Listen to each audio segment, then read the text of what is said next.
जनता में ऊहापोह की स्थिति है, जबकि अपने जो तेजस्वी यादव जी, उनका जो दावा एकदम हाइप पे है। देखिए, लोकतंत्र में मैंडेट जो है वो जनता देती है। और मैं आपको ये बता दूं कि ज़मीन पे जो लोग होते हैं ना, वो एक दूसरे से पूछते हैं कि तुम्हारे क्या स्थिति है, किसने किसको दिया। जो वोटर्स है उनको पता नहीं होता है कि कौन जीतेगा और कौन हारेगा, ये वोटर नहीं डिसाइड कर पा रहा है। तो आप एक चीज़ बताओ, ये गोदी मीडिया जो है कैसे जिता देती है? देश में, किसी भी देश में, मैं हिंदुस्तान की बात नहीं कर रहा हूँ, किसी भी देश का लोकतंत्र का जो चौथा स्तंभ होता है वो कभी किसी व्यक्ति विशेष के लिए काम नहीं करता है।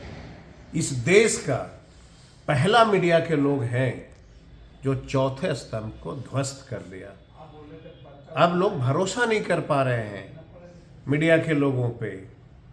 मुझे लगता है कि अभी भी वक्त है, पत्रकारिता और समाज सेवा, ये दोनों से देश चलता है। लीडर समाज सेवा करता है और पत्रकारिता हमेशा सच्चाई को दिखाता है।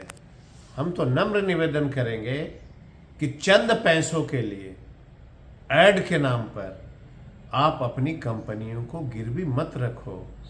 आने वाला जो जनरेशन होगा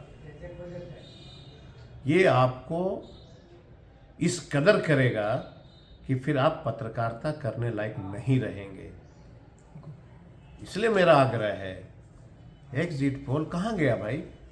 जिस व्यक्ति ने सर्वे किया है, जरा मेरे पास बुलाओ और उनको जरा मेरे सामने पूछवाओ कि कितने पंचायत के लोगों को तुम जानते हो। बोधगया विधानसभा के कितने पंचायत को तुम जानते हो, कितने लोग को जानते हो।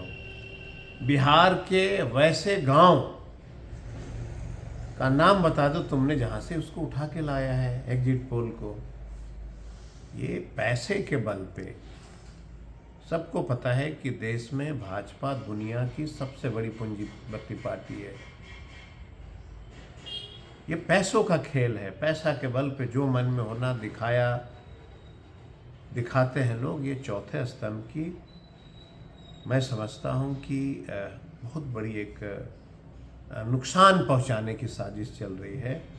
मेरा नम्र निवेदन होगा देश के तमाम बड़े पत्रकारों से, बड़े एंकरों से, कि आपके बच्चे भी इस झूठ को देख रहे हैं। कहीं आपका झूठ बोलते बोलते आपके बच्चों को झूठ बोलने की संस्कार न हावी हो जाए।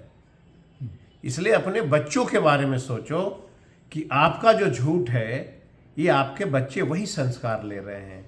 इसलिए देश को बचाओ, देश को रहने दो, और पत्रकारिता को निष्पक्षता जो है वो कम से कम कायम रहने दो। यही हमारी विनती होगी। महागठबंधन की अभी जो ठीक आपने जो कहा वो सब मान लिया जाए, तो महागठबंधन अभी अपने आप को कहाँ दिख रहा है?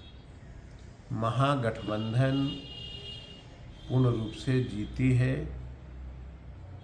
और याद रखना, कल के बाद पटना के गांधी मैदान में बिहार के होने वाले माननीय मुख्यमंत्री तेजस्वी जी का शपथ ग्रहण होगा।